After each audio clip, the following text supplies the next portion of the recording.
that convicted witches. It's just kind of like in his blood. He's based solely off a really cute boy at church. Literally, I just gave that cute boy at church the ideal personality. It literally actually sounds like one of my classmates.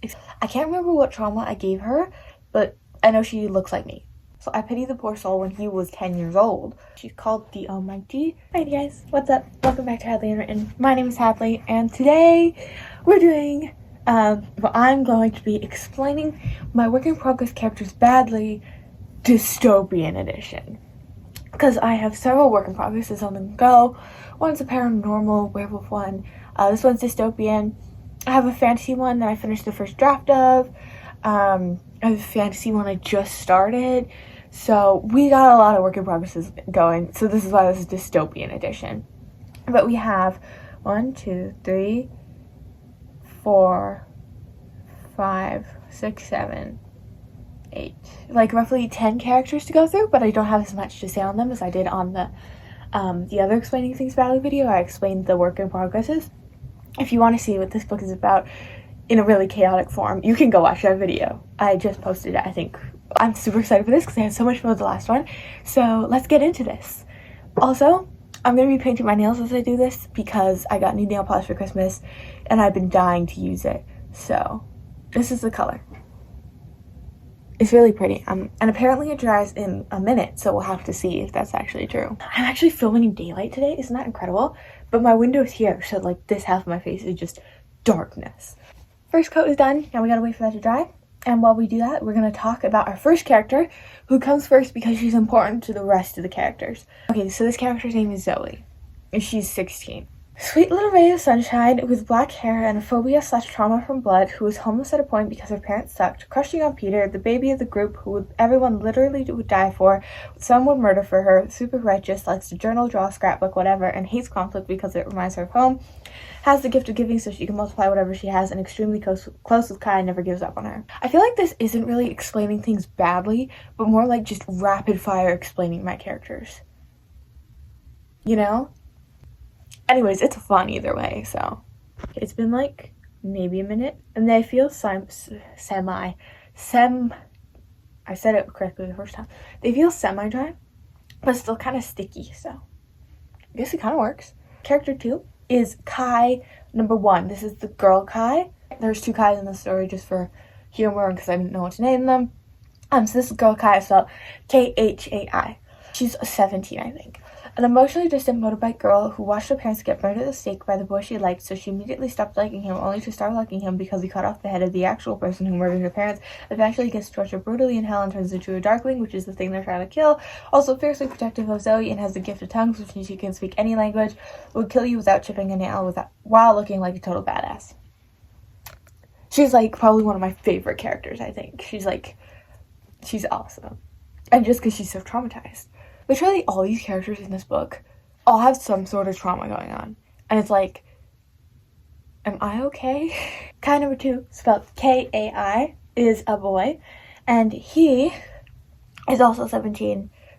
And he likes Kai, the girl. So he likes Kai 1. And Kai 1 kind of likes Kai 2, but she doesn't really trust him all that much because of everything. Anyways, we'll get into this. The cold-hearted bastard using humor as a coping mechanism who used to be in a gang that convicted witches and accidentally killed Kai 1's parents in front of her, but made it up to her by chopping off the head of his old gang leader who was actually a demon and gave her his head because he was the one who actually killed her parents. Jokester doesn't get why Kai doesn't like him before she figures out about her parents, so he makes it his mission to make her laugh with one of his dumb jokes and ends up falling in love, has the gift of interpreting tongues, which basically means he can decode any message or language, and thinks Zoe is the cutest and likes to make her laugh. The reason Zoe went first was because she's kind of like the benchmark. If you don't like Zoe, then something's wrong with you. She's like the sweetheart baby of the group, even though she's 16. Okay, our next character is called Peter.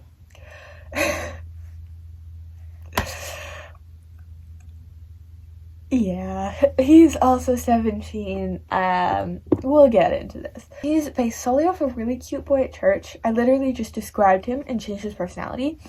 He's a very serious, protective person, someone you would fall head over heels for instantly, extremely lovely when he chooses to be, can be standoffish, trustworthy. He loves Zoe, like he and Zoe are a thing. He has a gift of discernment where he can see whether a spirit is good or bad, and that's how he figures out the dark things are good. Literally, I just gave that cute boy at church the ideal personality. That's why it's kind of funny. Literally, his description is that boy, and his name is that boy. I'm sorry, Pete. I'm sorry. Next up, we have Matthew, who is also 17, potentially 18. A somewhat irritating golden retriever hero complex who refuses to let a girl wallow. Protective, jealous, assumes leadership like an arrogant idiot, but isn't an arrogant idiot. He's just a good leader because he's the oldest of 7 siblings. He owns a white van and has leadership as his gift of power, so his annoyingness is just kind of like in his blood. He can't help it. But he thinks of Zoe as little sister. It literally actually sounds like one of my classmates, except I developed Matthew before I knew this kid. So, sorry, classmate. Now we have Madeline. She's 16. She's probably one of my favorites too. She's a badass sweetheart who really needs a hug, has the gift of prophecy as her power. Someone wants to get Matthew out of her face before he suffocates her, and she could do some wiggle room with her girl besties to become the badass she was made to be. Super cute, insecure. I can't remember what trauma I gave her, but I know she looks like me, like brown hair and blue eyes.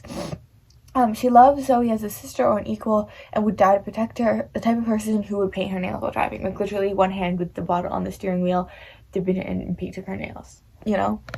And now we have 10. His name is literally 10, so I pity the poor soul when he was 10 years old. But he is 18. I think he's the oldest of the group. He's one of my favorites too, just because he's so pure. Left the military to join this quest, so he's very loyal. He won't turn his back on you unless you're the worst. Has the gift of miracles, so he can walk on water, part seas, make food multiply, but never for selfish gain. Literally helped Kai number 2 cut off the gang leader's head. Very diligent, organized, trustworthy, and loyal. And the person to take the night watch, so everyone else could sleep. Very, like, he's cute, you know? He's just so innocent and pure. We like him for that. He's one of my faves. We now come to the villain, Belladonna. I have nothing to say for her, basically, except for what I've written down, so... The villain, basically Satan, betrayed her sister, ruled hell, tortured Kai 1 and 2, Matthew and Madeline, and a few other characters, brainwashed the entire country, killed a bunch of people, and also canonically looks super hot according to Kai 1 or 2, I can't remember. And finally, we have kind of like the god of this world. She's called the Almighty.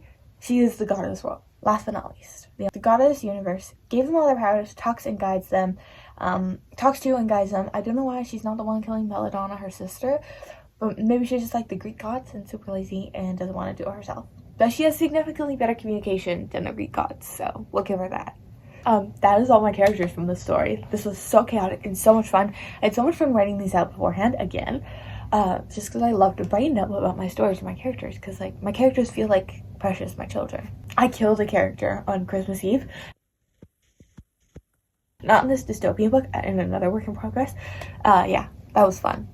Literally at the dining room table, just like clickety-clacking, and my dad's like, "What are you doing?" And I'm like, "Oh, killing somebody." And he's like, "What?" And I'm like, "Yeah, character's dying today." He's like, "Well, Merry Christmas." Yeah, this is really fun. Thank you so much for watching. I hope you enjoyed. Stay tuned for other videos. Go check out old videos. And yeah, I'll see you in the next chapter. Bye! God bless as well. Yeah.